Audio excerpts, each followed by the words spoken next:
श्री कृष्ण कहते हैं कि प्रत्येक व्यक्ति इस भौतिक शरीर रूपी रथ पर आरूढ़ है और बुद्धि इसका सारथी है। मन इसका लगाम है तथा इंद्रियां घोड़े हैं। इस प्रकार मन तथा इंद्रियों की संगति से ये आत्मा सुख या दुख को भोगता है। मृत्यु के समय जीव द्वारा विकसित की गई चेतना उसे दूसरे शरीर में ले जाती है। कौन क्या कर रहा है, कैसे कर रहा है, क्यों कर रहा है, इन सब से आप जितना दूर रहेंगे उतना ही आप खुश रहेंगे। अहंकार, घमंड, क्रोध और निष्ठुरता यह अज्ञान से उत्पन्न हुए आसुरी प्रकृति के लोगों के भुन है। इनका त्याग करना ही हमें अच्छा इंसान बनाता है। मोह उसी का करो जिस पर आपका अधिकार है। जिस पर आपका अधिकार ही नहीं है उसका मोह भी नहीं करना चाहिए। विषय वस्तुओं के बारे में सोचते रहने से मनुष्य को उनसे आसक्ति हो जाती है। इससे उनमें कामना यानी इच्छा पैदा होती है और कामनाओं में विघ्न आने से क्रोध की उत्पत्ति होती है। जितना हो सके खामोश रहना ही अच्छा है, क्योंकि सबसे ज्यादा गुनाह इंसान से उसकी जुबान ही करवाती है। श्री कृष्ण कहते हैं, हे अर्जुन, अपने परम भक्तों जो मेरा स्मरण या चित्त मन से मेरा पूजन करते हैं, मैं व्यक्तिगत रूप से उनके कल्याण का उत्तरदायित्व लेता हूं। जो लोग भक्ति में श्रद्धा नहीं रखते वो मुझे प्राप्त नहीं कर पाते, अतः वह भौतिक जगत में जन्म मृत्यु के मार्ग पर वापस आते रहते। किसी काम की चिंता करना ठीक है, फिर चिंता इतना भी नहीं होना चाहिए कि वह काम ही बिगड़ जाए। अच्छी नीयत से किया गया काम कभी व्यर्थ नहीं जाता और उसका फल आपको जरूर मिलता है। मैं किसी का भाग्य नहीं बनाता, हर कोई अपना भाग्य खुद बनाता है। आप जो भी कर्म कर रहे हो उसका फल आपको कल प्राप्त होगा, और आज जो आपका भाग्य है वह आपके द्वारा पहले किए गए कर्मों का फल है। तुम्हें सिर्फ अपने कर्म करने का अधिकार है, किंतु कर्म के फलों के तुम अधिकारी नहीं हो। तुम ना तो कभी अपने आप को अपने कर्मों के फलों का कारण मानो, ना ही कर्म ना करने में कभी आसक्त हो जाओ। सही कर्म वो नहीं है जिसके परिणाम हमेशा सही हो, अपितु सही कर्म वो है जिसका उद्देश्य कभी गलत ना हो। पूर्णता के साथ कभी किसी और के जीवन की नकल करके जीने की तुलना में अपने आप को पहचान कर अपूर्ण रूप से जीना बेहतर है। जब भविष्य धुंधला पड़ने लग जाता है तब आपको अपने वर्तमान में ध्यान केंद्रित करने की आवश्यकता है। कोशिश कर, हल निकलेगा, आज नहीं तो कल निकलेगा। जीवन की सबसे बड़ी गलती वही होती है जिस गलती से हम कुछ सीख नहीं पाते हैं।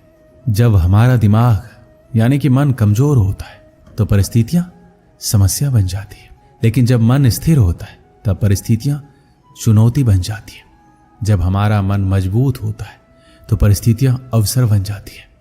मनुष्य की मानवता उसी वक्त नष्ट हो जाती है जब उसे दूसरों के दुख पर हंसी आने लगती है। समय यही सिखाता है कि जिंदगी किसी का इंतजार नहीं करती, ना ही किसी के लिए रुक सकती है। मनुष्य को अपने कर्मों के संभावित परिणामों से प्राप्त होने वाली विजय या पराजय, लाभ या हानि, प्रसन्नता या दुख इत्यादि के बारे में सोचकर चिंता से ग्रसित नहीं होना चाहिए। यदि आप अपनी गलतियों से कुछ सीखते हो तो गलतियां सीढ़ियां हैं, और नहीं सीखते हैं तो गलतियां सागर है। निर्णय आपका है, चढ़ना है या डूबना है। समस्या इतनी ताकतवर नहीं होती कि जितना हम उन्हें मान लेते। कभी सुना है कि अंधेरे ने सुबह को होने ही नहीं दिया। गलतियां ढूंढना गलत नहीं है, बस शुरुआत खुद से होनी चाहिए।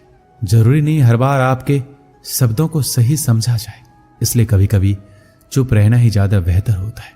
जो जितना अधिक शांत होता है वो उतना ही गहराई से अपनी बुद्धि का प्रयोग कर सकता है। सबसे समझदार और स्थिर बुद्धि वाला व्यक्ति वही है जो सफलता मिलने पर अहंकार में नहीं जाता और विफलता में गम में नहीं डूबता। प्रशंसा हो रही हो तो ज्यादा सावधान रहने की जरूरत है। जिसने मन को जीत लिया है उसके लिए मन सर्वश्रेष्ठ मित्र है, किंतु जो ऐसा नहीं कर पाया उसके लिए उसका मन सबसे बड़ा शत्रु बना रहेगा। नकारात्मक विचारों का आना तय है, परंतु ये आप पर निर्भर करता है कि आप उन्हें कितना महत्व देते हैं। याद रखना, बेहतरीन दिनों के लिए बुरे दिनों से लड़ना पड़ता है।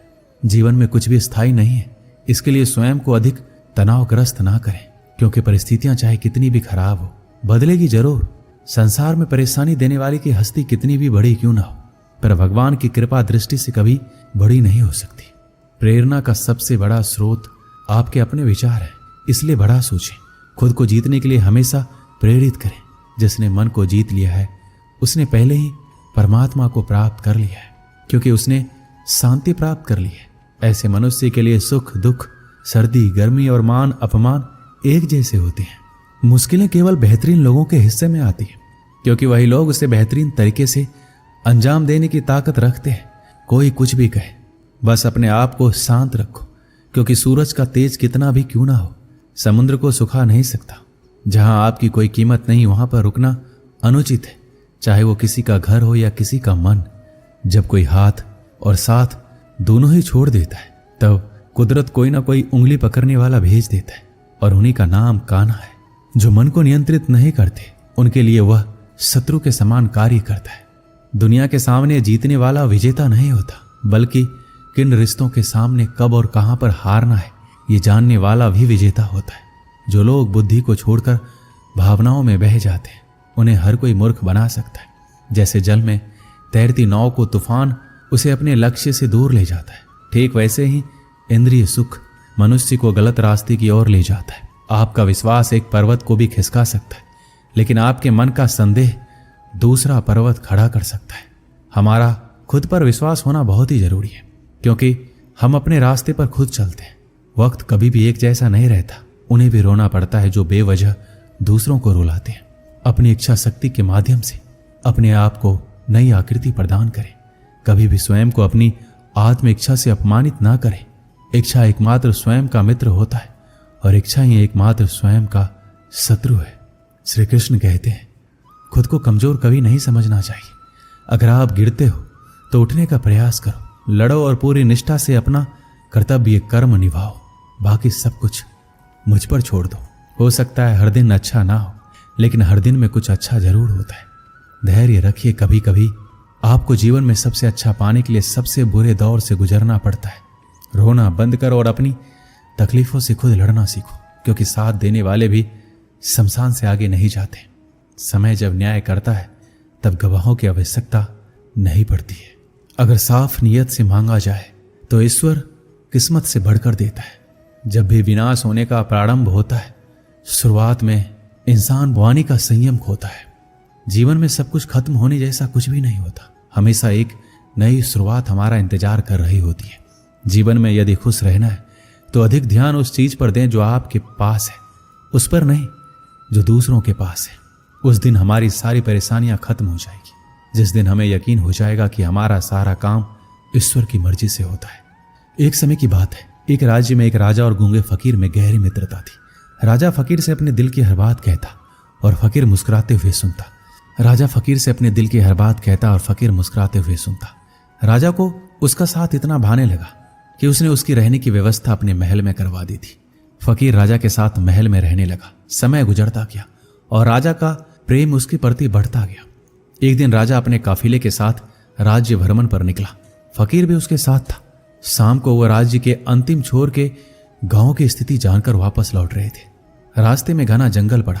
राजा का काफिला रास्ता भटक गया। राजा ने अपने सारे सैनिकों को रास्ता ढूंढने के लिए चारों दिशाओं में भेज दिया और खुद फकीर के साथ एक पेड़ के नीचे सुस्ताने लगा।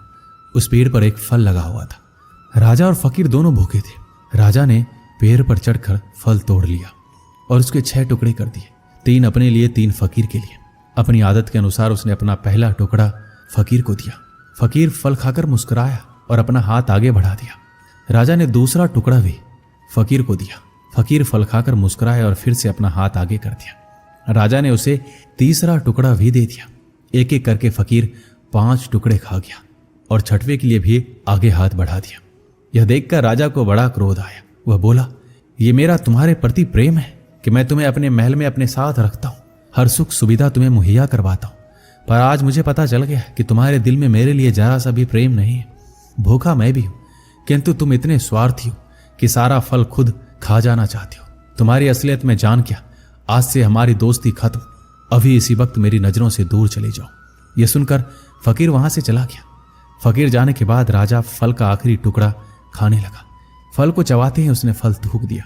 फल इतना कड़वा था कि उसे खाया ही नहीं जा सकता था। राजा को समझ आ गया कि फकीर क्यों सारे टुकड़े मांगकर खा जाना चाहता था, क्योंकि फकीर राजा से बहुत प्रेम करता था। राजा की दी हर चीज वह खुशी खुशी स्वीकार करता था और सदा मुस्कुराता रहता था।